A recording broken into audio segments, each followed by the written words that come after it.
बिना आदेश के हम लोगों ने आप लोगों से मुलाकात नहीं कर पाई, इसलिए आज आप लोगों के बीच में हम आए हैं। हमारे क्षेत्रीय और हमारे विधानसभा व जिले के जो भी लोग यहाँ पर मौजूद हैं, आप लोग इतना ध्यान रखिए कि जिस तरीके से बीजेपी, सपा, कांग्रेस ये राष्ट्रीय पार्टियां हैं, उसी तरीके से हमारी ये भारतीय सुभाष सेना एक रजिस्टर्ड और राष्ट्रीय पार्टी है।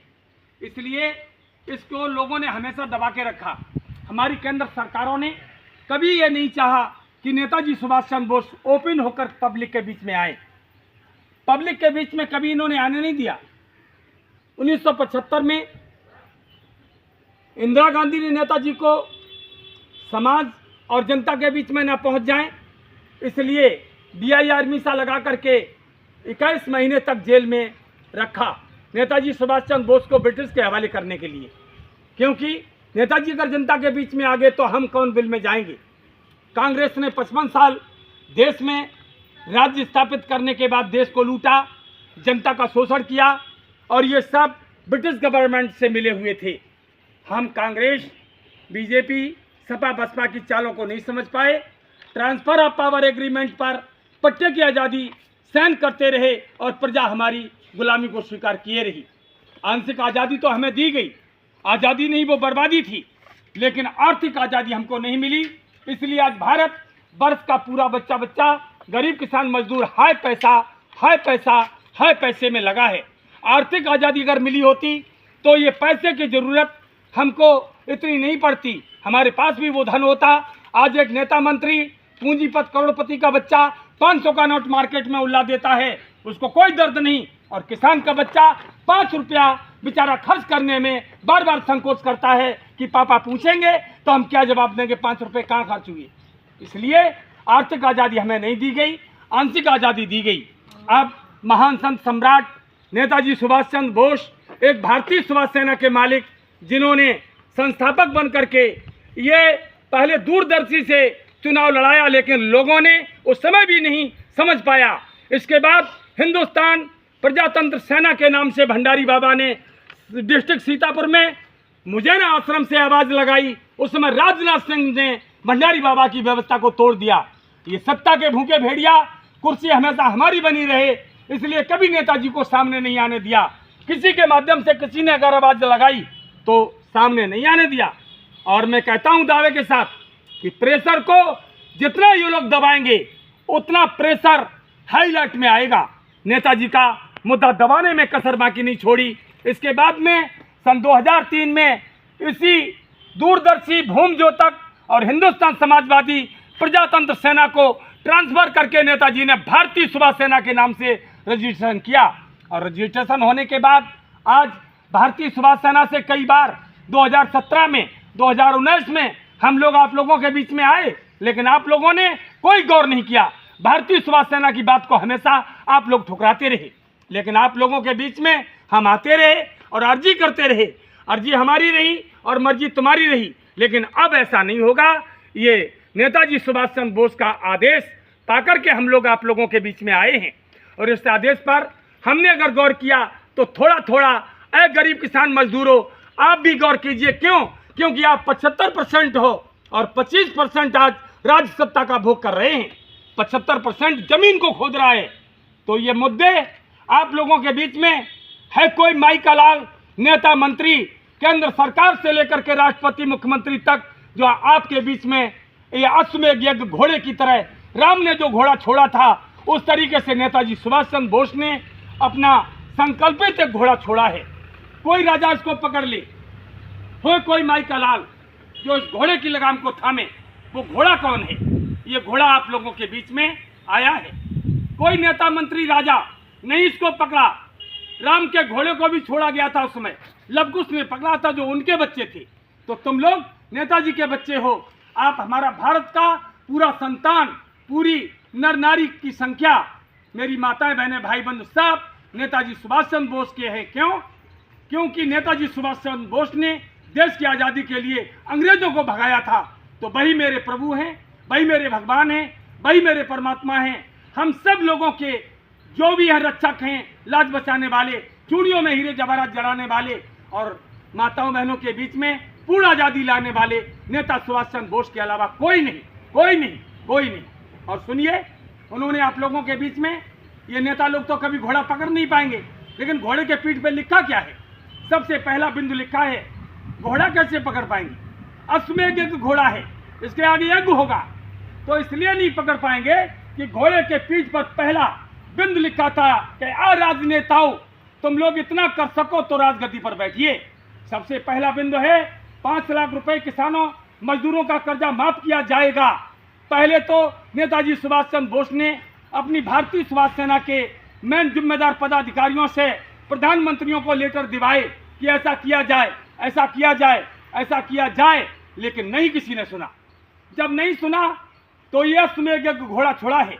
इसमें लिखा है कि 5 लाख रुपए किसानों का, मजदूरों का कर्जा माफ किया जाएगा। पहले तो कहा किया जाए तो नहीं सुना, अब इसमें लिख के आ गया है किया जाएगा। समझ लीजिए कोई माफी का चांस नहीं। 2014 से अभी तक तो मोदी साहब को टाइम दिया गया, मोदी साहब के अभी जुआ नहीं रहेगा। 101 फाइल 26 बक्से खोलकर गुमनामी बाबा तक मामला को समापन कर दिया। इसके आगे भैया जी का लेटर गया माननीय राष्ट्रीय अध्यक्ष अरविंद प्रताप सिंह का कि माननीय प्रधानमंत्री जी, महान संत सम्राट जी नेताजी सुभाष चंद्र बोस हैं, वो भारतीय सुभाष सेना के संस्थापक हैं, जिंदा हैं, पूर्ण स्वस्थ हैं, उनको सरकार जनता के बीच में लाए, लेकिन नहीं लाई। अब तो इसमें साफ दे दिया गया जीएसटी को समाप्त किया जाएगा।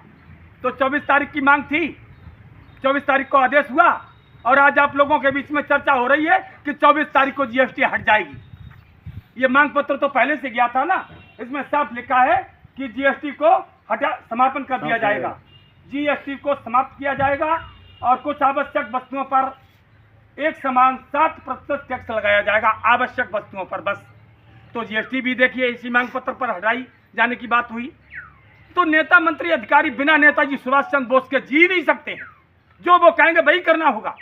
और नहीं तो देख लीजिए दिल्ली में नेताजी के मांग पत्र प्रधानमंत्री या राष्ट्रपति किसी के पास गए, भारतीय सुभाष सेना के गए, और उसमें इंडिया गेट पर दिल्ली में कोई मूर्ति नहीं। जैसे आपने मंदिर बनवाया उसमें कोई मूर्ति नहीं, तो कैसे पूजा करोगे, किसका नाम लोगे? और जब मूर्ति ला के रख दी जाएगी तो मंदिर उसी मूर्ति के नाम से तो पूजेगा।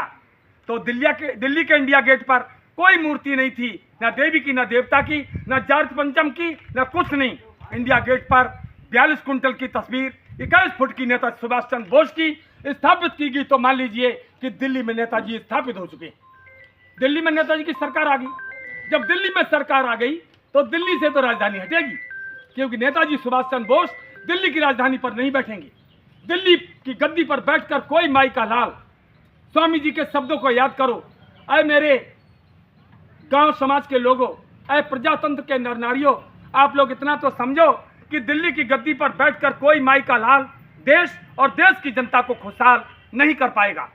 इसलिए हमने ये बिंदु पकड़े हैं कि दिल्ली से राजधानी हटेगी और यूएनओ भारत में चलेगी। ये निर्णय लेने आएगा, संसार जमाना बदलेगा, क्योंकि वो दिल्ली की गद्दी दूषित है, पापों से भरी, लाशें गड़ी है, और वहां से राजधानी हटकर कहीं शुभ स्थान पर जाएगी, जो धर्म का स्थल, किसी महापुरुष के कदम पड़े होंगे, ऐसी जगह पर वो गद्दी जाएगी। इसमें दूसरा बिंदु हमारा घोड़े के पीठ पर लिखा है, अश्वमेध यज्ञ होने से पहले 9 नवंबर 2029 में तो चौथा महायज्ञ घोषित किया गया, और यज्ञ होने से पहले एक घोड़ा छोड़ा है। इस घोड़े के पीठ पर दूसरा बिंदु लिखा है, कोई भी राजा पकड़ ले कि 50 रुपए किलो गोबर खरीदा जाएगा। पहले तो कहा था खरीदा जाए, सरकार ने नहीं सुना, तो अब तो लिख के आ गया खरीदा जाएगा। तो इसका मतलब कि नेताजी दिल्ली में स्थापित हो चुके हैं। ये कार्य व्यवस्था, जैसे जीएसटी को समापन करने की बात आई, तैसे गोबर भी खरीदा जाएगा। अब सब काम पूरे होंगे भारतीय सुभाष सेना के साथ अगर आप लोग आओगे तो, वरना तुम जानो तुम्हारा काम जाने। तो ये 50 रुपए किलो गोबर और 60 रुपए लीटर गाय का मूत्र खरीदा जाएगा।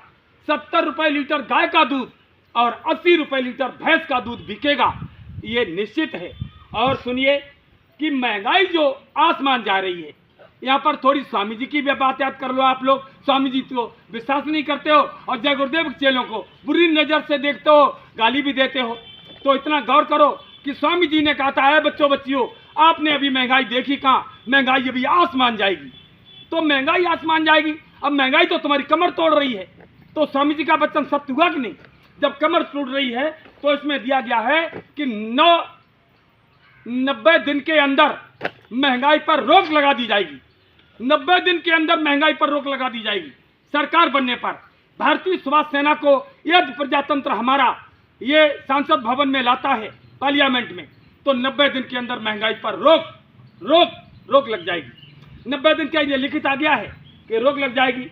अब तीसरा बिंद हमारा उसी अश्वमेध घोड़ा जो छोड़ा गया उसकी पीठ पर लिखा है 5 लाख रुपए किसानों मजदूरों को 5 वर्ष के लिए ब्याज मुक्त ऋण दिया जाएगा। गांव को औद्योगिक और विकासशील स्मार्ट गांव बनाया जाएगा।